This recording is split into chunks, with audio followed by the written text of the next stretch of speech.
We live? Did it go? Did it connect? Okay, I was having some connection issues. Hello, everybody. Happy Tuesday. I hope your week is off to a good start. I know mine is.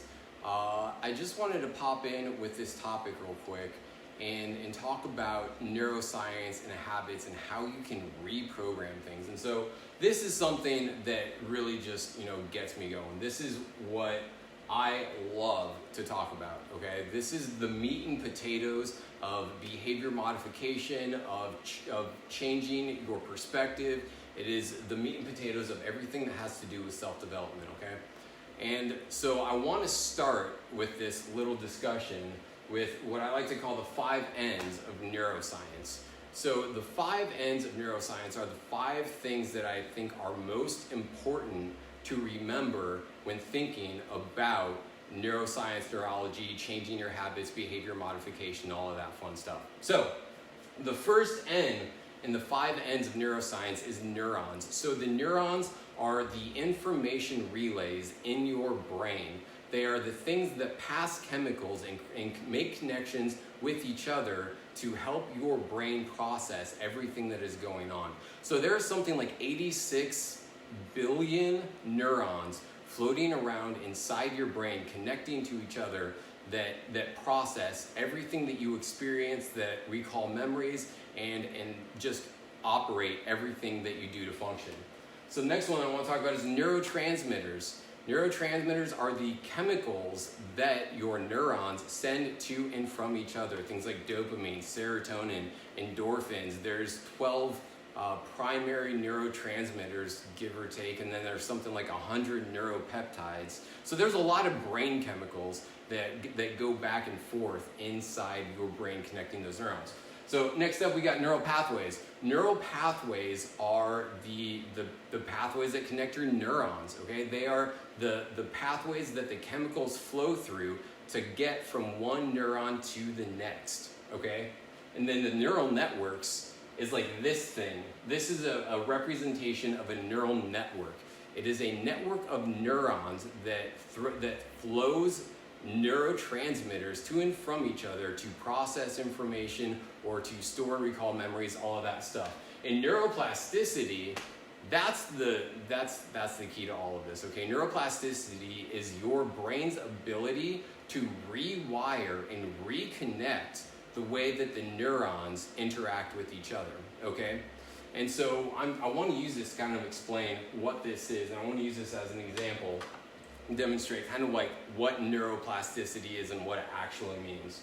So one thing with neural pathways is that the more often they are used, the stronger they are, the thicker they are. And the more it is traveled, the more effort it takes to reprogram that. But here's the thing, with neuroplasticity, you can actually, let me use this. With neuroplasticity, you can change these pathways so that these neurons connect with each other differently. You can create new connections with your neurons, and that's the fundamentals of neuroplasticity. And that applies to your habits and your experiences and your perspectives, because everything that you do, every experience that you have, every habit that you have has a neural network that is dedicated to supporting the execution of that habit. So one of the easiest habits to use as an example for this is pressing snooze on your alarm clock 20 times before you actually wake up in the morning. Okay, I used to be one of those people. I had like 7, 8 alarms, variously spaced, and I would snooze every single one of them forever until I actually finally had to get up. And I don't do that anymore because I reprogrammed that habit. It's a bad habit. And this neural network that is representative of that bad habit, to change that habit, you have to rewire it. You have to reprogram it. Now, when you reprogram habits, or when you try to get rid of a bad habit or try to implement a new habit, what you have to do is reestablish, what that network is and how it applies to it. And if you try to do it, in real time, in real life, then it takes time. There's something like 21 days of repetition or some like myth like that is how long it takes to build a new habit or something like that. But it doesn't have to be that way. So I've said this multiple times, is that it's been shown that your brain, your body doesn't know the difference between what is real and what is imaginary. And so what that means is you can use that to your benefit and use your imagination, use your brain, use your thoughts to go through the motions of a new habit so that you can build it outside of real-time execution. And so one way that I have implemented that in my life is every night before I go to bed, I tell so many people about this, so you might have heard this already if you know me closely, is that every night before I go to bed, in my mind, I'm laying down, I have my eyes closed, and then I imagine my alarm going off. And I imagine the sun coming through my window, and I imagine my feet hitting the floor, and I imagine myself standing up, walking to the bathroom, washing my face, washing my hands, putting some clothes on, taking my dogs out for a walk, drinking my morning coffee, and I rehearse that in my mind, in my imagination, multiple times, because what I'm doing is I'm reprogramming that event. I'm reprogramming the habit that is associated to that event. I don't have to wait 21 days to rebuild the habit around that event. I can do it in my mind, I can do it in imagination, and try it. You know, if you're one of those people that presses the snooze button 20 times before you actually wake up, try doing this.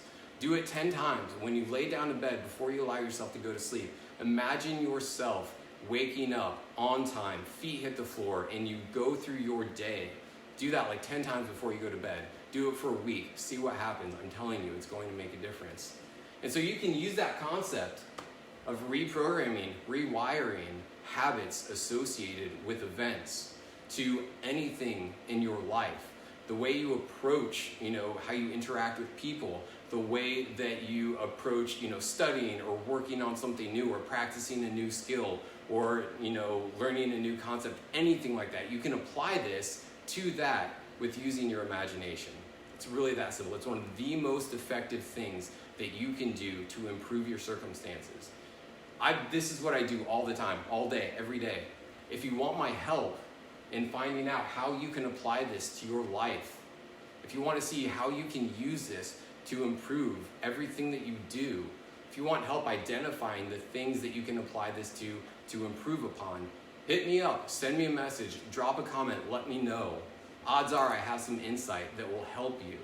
So anyway, I hope you got some value from this. Like I said, this is the stuff that I live for, okay? So anyway, have a good week. I'm sure I'm gonna pop in with something else later on, but take care, all right?